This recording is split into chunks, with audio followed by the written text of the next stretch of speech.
Today, we are going to discuss about learners with difficulty in communicating. Now, let me present to you the table of contents, which is divided into 4 parts. The first is definition, types of communication impairments and disorder. The next one is identification. The third is the learning characteristic, and the last, the general educational adaptations. Now, let's proceed to the definition, types of communication impairments and disorders. It's an observable fact that some learners have difficulty in communicating, either verbally expressing their ideas and needs or understanding what others are saying. And some may have a clinical diagnosis of a disability, while others display developmental delays and difficulty in the speech and language domain. To have a clear understanding of students who have difficulty in communicating, let's begin our discussion with a definition of communication. According to Howard 2013, communication is the interactive exchange of information, ideas, feelings, needs, and desire between and among people. Communication is used to serve several functions, particularly to narrate, explain, inform, request, and express feelings and opinion. So, how is speech different from language? Speech is the expression of language with sound and oral production. It is produced through precise physiological and neuromuscular coordination such as respiration, the act of breathing, phonation, production of sound by larynx and vocal folds, and articulation, the use of lips, tongue, teeth, and hard and soft palates to speak.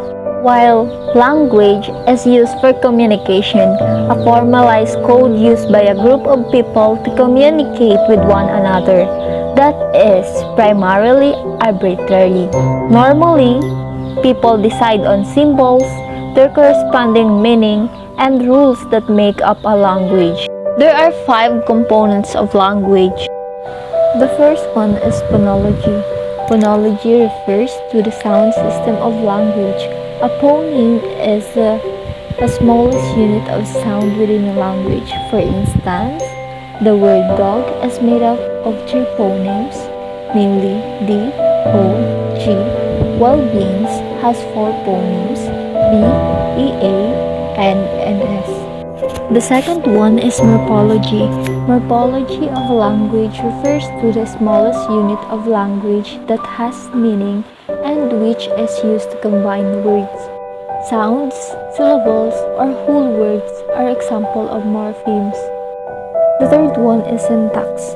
Syntax is the system of rules governing the meaningful arrangement of words, which also includes grammar rules. For instance, the sentence "ready, get for the exam" does not make sense until arranged in the right sequence as "get ready for the exam." The fourth one is semantics. Semantics refers to the meaning associated with the words and the combination of words in a language. This includes vocabulary, concept development, connotative meaning of words, and categories. The last concept of language is pragmatics. Pragmatics involves around the use of language, knowing what, when, and how to communicate and use language in a specific context. There are 3 kinds of pragmatic skills. The first one is using language for different purposes, such as narrating, explaining, and requesting. The next one is changing language according to the context, such as talking to appear as compared to speaking to well-respected professor. And lastly, following rules for conversation and storytelling, such as taking turns, rephrasing when unclear, how to use facial expression and eye contact. Knowing these terms is necessary to understand the different disabilities that are associated with communication disorders, namely speech impairments and language disorder. Speech impairments are communication disorders such as stuttering, Impaired articulation and language or voice impairment, such disorder are significant enough that they can adversely affect a student's academic performance. There are four basic types of speech impairments, namely articulation, phonological, fluency, and voice disorder. Articulation disorder. A child is unable to produce a given sound physically. Severe articulation disorder may render a child's speech unintelligible. Examples are substitution, omission, distortion, and addition of speech sound. For example, the child read, "I want a blue lollipop" into "I want a blue lollipop," and "Can I get 3 bananas?" and "I ate 3 bananas." The next one is phonological disorder. A child produces multiple patterns of sound errors with obvious impairment of intelligibility. There is also noted inconsistent misarticulation of sound. Sometimes a child is able to articulate it, but in other words. For example, the child read, "The pie is good as cut by a stud." The third speech impairment disorder is fluency. Difficulties with the rhythm and timing of speech. Stuttering is an example marked by rapid-fire repetition of consonant or vowel sound, especially at the beginning of the words, prolongation, hesitation, interjection, and complete verbal blocks. For example, "I want a banana." In blocks, A has an ellipsis, which means you got interrupted while reading and started to stutter. In prolongation, consonant and vowels are prolonged, and in repetition, syllables are repeated. Now, let's proceed to voice disorder. Problems with the quality or use of one's voice resulting from disorder of the larynx. Voice may be excessively hoarse, breathy, or too high-pitched. For example, phonation disorder, breathiness and hoarseness. Hypernasality occurs when too much sound resonate, vibrates in the nasal cavity during speech. Hyponasality occurs when there is not enough nasal resonance or nasal sound due to a blockage in the nasopharynx or nasal cavity. Now, let's proceed to the types of language disorder. Language disorder involves problem in one or more of the 5 components of language and often classified as expressive or receptive. Now, let us proceed to the expressive language disorder. An expressive language disorder interferes with the production of language. A child may have a very limited vocabulary that impacts communication skills or misuses words and phrases in sentences. On the other hand, a receptive language disorder interferes with the understanding of language. A child may have difficulty understanding spoken sentences or following the direction a teacher gives. Some children may be found to have a combination of receptive and expressive language disorder. For identification, communication difficulty is frequently one of the most common red flags observed by family members, daycare workers, and early childhood teachers. Noted absence, delays, and difficulties in speech and/or language often prompt family members to consult their general pediatrician, who then makes referrals to developmental pediatricians and other specialists. And to screen children with communication difficulties, early childhood professionals use questionnaires and developmental checklists to determine the severity of the delay as compared with typical language development. And upon screening, a child may receive educational support and accommodations to help address the delay. If the difficulty is pronounced, referrals can already be made to a developmental pediatricians and a speech and language pathologist.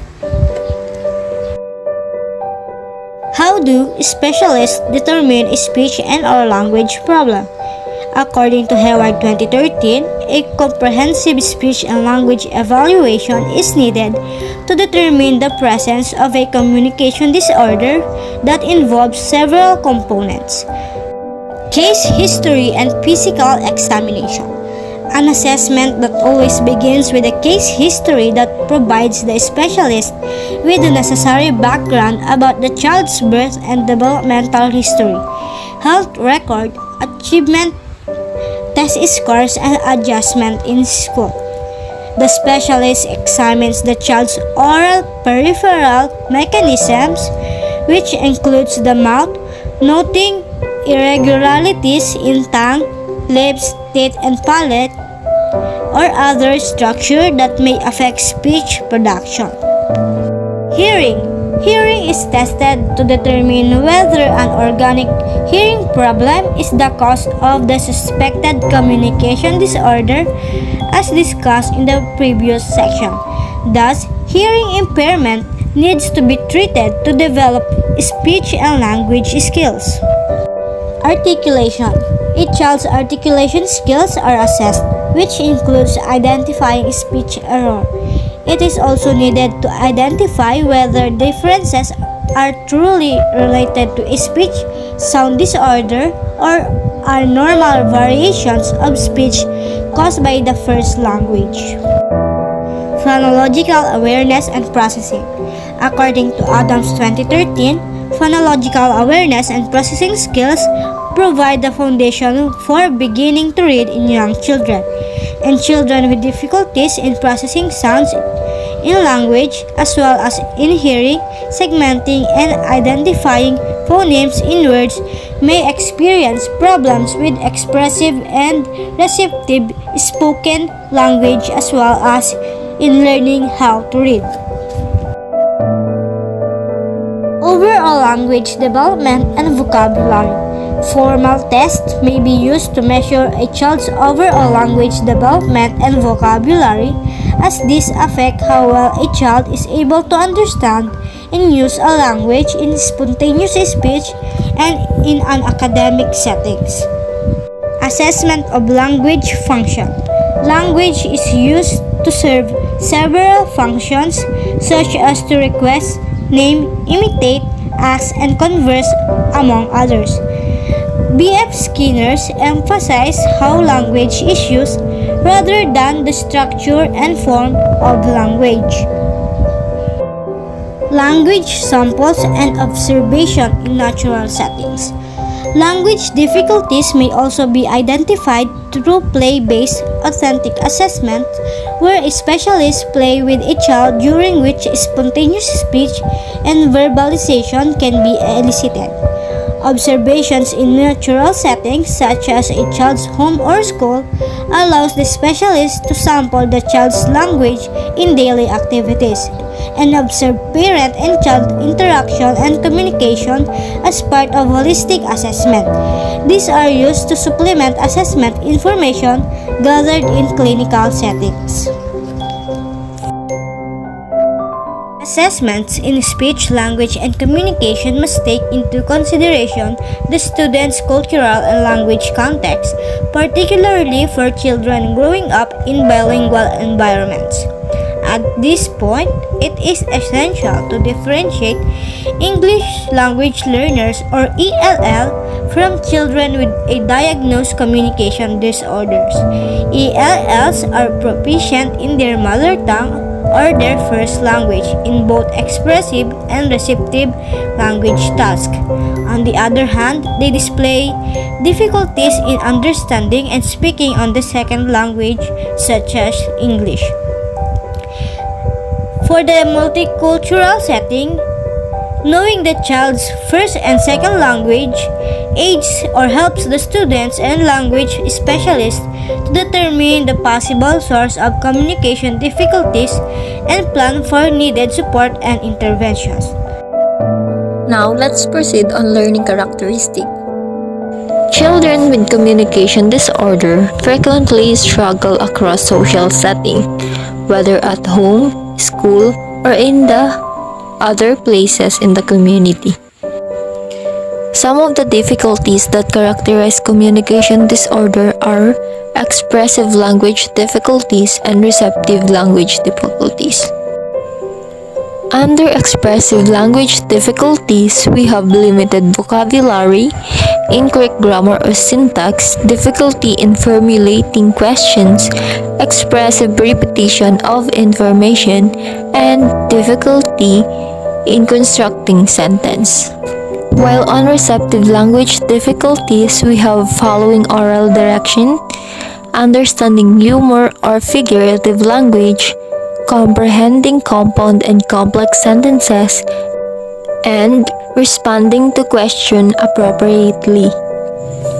Children with communication disorder may also experience behavioral difficulties because they struggle in expressing their needs and ideas. Some children resort to inappropriate behavior out of frustration or to get the attention of significant others. For instance, a 5-year-old child with expressive language disorder may resort to grabbing toys and hitting his peers who trying to take the toy he was playing with the day before, while typical developing children will be able to say, "May I borrow please?" or "It's my turn now." A child with communication difficulties may not be able to alter this accurately and instead resort to using action resulting to physical aggression. Thus, it is essential that teachers and professionals take this into consideration when working with the children with communication disorder and difficulties. Such feeling of frustration may even become worse when peers or adults are unable to understand them. Despite these language difficulties, children with communication disorder are known to have their own strengths and abilities. Children with communication disorder may have limitation in the linguistic and interpersonal areas, but they possess good spatial, musical, and bodily kinesthetic abilities. In other words, a child may struggle with communication but can be very good at playing musical instrument, be very creative and artistic, and excel in sport. As parent, teachers, and practitioner, knowing a student's strength and highlighting such abilities in an inclusive classroom is as important as knowing and understanding his or her communication disorder. For the general educational adaptations, different strategies and accommodations may be used to provide a level playing field for children with communication difficulties or disorders. This section discusses the use of Universal Design for Learning or UDL and practical tips to be used in the classroom. Universal Design for Learning. The use of UDL in the classroom is that it allows children to learn information, demonstrate understanding, and stay engaged in multiple ways, that is, multiple means of presentation, expression, and engagement.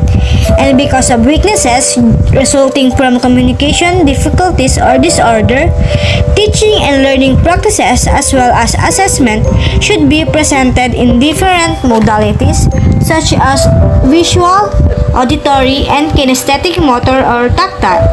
This means that lessons are presented through various means, such as using pictures and or videos, and hands-on experiential learning, and not solely by passive approaches such as reading from textbooks, lectures, and teacher-directed discussions.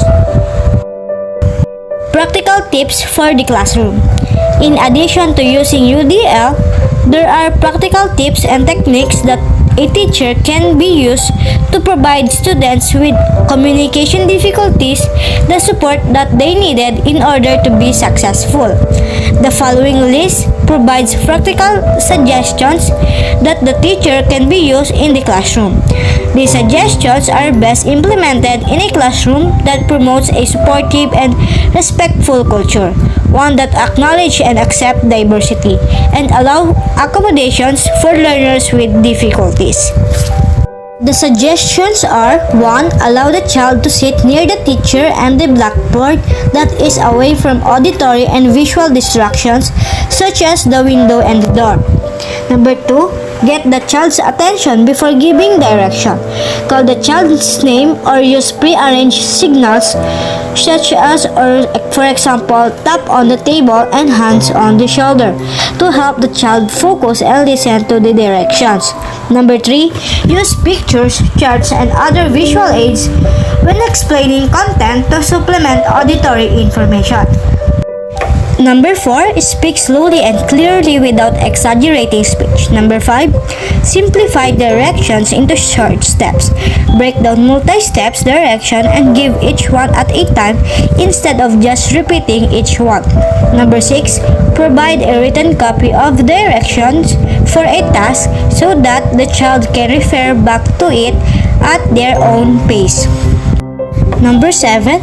Use gesture to clarify information. Number 8.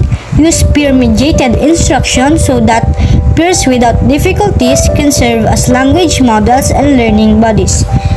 Number 9. Provide extra time to prepare for oral language activities. Do not call children with communication disorders to recite first in the class. Call other typically developing children to serve as language models. Number 10. Model correct language forms and use appropriate wait times like 3 to 5 seconds or more to give the child time to think and respond. And lastly, number 11. Explicitly teach vocabulary that is needed in the learning context to promote better comprehension.